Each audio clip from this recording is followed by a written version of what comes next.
अस्सलाम viewers and welcome to my channel holy ground recitation. Viewers, आज मैं आपके लिए सूरत अल माइदा के रुकू नंबर 11 की किरत लेके आई हूँ। व्यूअर्स, सूरत अल माइदा के रुकू नंबर 11 में आयत नंबर 78 से लेके आयत नंबर 86 तक आयत हैं। इससे पहले व्यूअर्स, मैं आपसे कहना चाहूँगी कि मेरी वीडियो को आखिर तक ज़रूर देखें। अगर आपको पसंद आए तो उसको लाइक कर लें, इसको दूसरे के साथ शेयर कर लें और सब्सक्राइब कर लें और साथ में लगी बेल के आइकन को क्लिक कर लें ताकि आने वाले वक्तों में आपको मेरी वीडियो का नोटिफिकेशन सबसे पहले मिलता रहे। तो आइए व्यूअर्स, समय के पहले दुरूद शरीफ पढ़ लेते हैं, उसके बाद सूरत अल माइदा के रुकू नंबर 11 की किरत समाअत फरमाते हैं। बिस्मिल्लाहिर्रहमानिर्रहीम। अल्लाहुम्मा सल्लि अला मुहम्मद वअला आलि मुहम्मद कमा सल्लैता अला इब्राहीम वअला आलि इब्राहीम इन्नका हमीदुम मजीद। अल्लाहुम्मा बारिक अला मुहम्मद वअला आलि मुहम्मद कमा बारकता अला इब्राहीम वअला आलि इब्राहीम इन्नका हमीदुम मजीद। أعوذ بالله من الشيطان الرجيم. بسم الله الرحمن الرحيم. لعن الذين كفروا من بني إسرائيل على لسان داود وعيسى بن مريم ذلك بما عصوا وكانوا يعتدون. كانوا لا يتناهون عن منكر فعلوه لبئس ما كانوا يفعلون.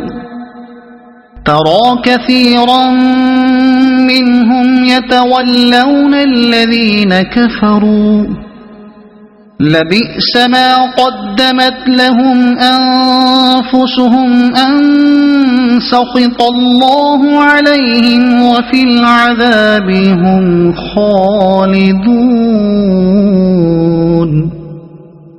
ولو كانوا يؤمنون بالله والنبي وما أنزل إليه ما اتخذوهم أولياء ولكن كثيرا منهم فاسقون.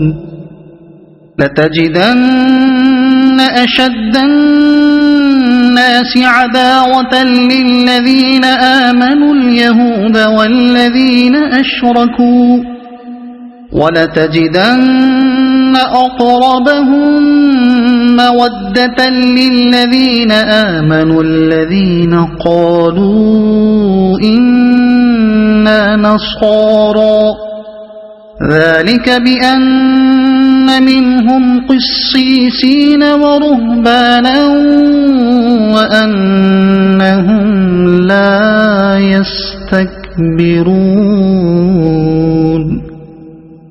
وإذا سمعوا ما أنزل إلى الرسول ترى أعينهم تفيض من الدمع مما عرفوا من الحق يقولون ربنا آمنا فاكتبنا مع الشاهدين.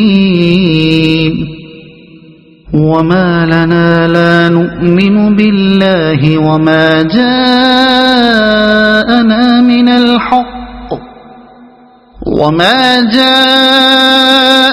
من الحق ونطمع أن يدخلنا ربنا مع القوم الصالحين.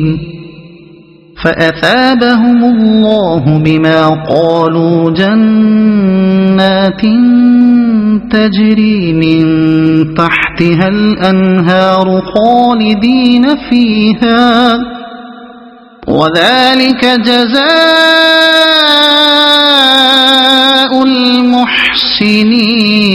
المحسنين. والذين كفروا وكذبوا بآياتنا أولئك أصحاب الجحيم. صدق الله العظيم.